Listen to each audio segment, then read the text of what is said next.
ek wil nie vanmôre stil staan net by die dood van Jesus nie, want hy lewe, hy het opgestaan, hy is 'n lewende God, en ek wil vanmôre vir u sê, hy lewe in ons, hy lewe deur ons, waar ook al ons gaan, in woord en daad, en ons eer die Here daarvoor. Mense, dit wat daai dag daar gebeur het op Golgotha, ek wil vanmôre vir u sê, het alles onmiddellik en vir altyd verander. Alles.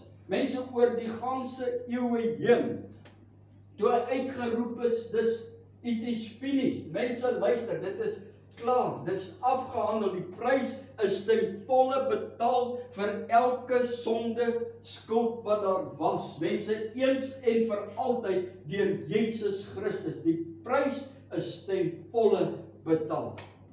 En deur dit staan ek en jy vanmôre op 'n bevoorregte plek, gered, skoon gewas, en wanneer die Here vanmôre na my en u kyk, die Vader vanmôre na my en jou kyk, luister, dan sien hy nie meer 'n sondaar nie. Hy sien 'n seun en 'n dogter wat bekleed is met die geregtigheid van die Here Jesus Christus, die Seun van God. En daarvoor eer ons die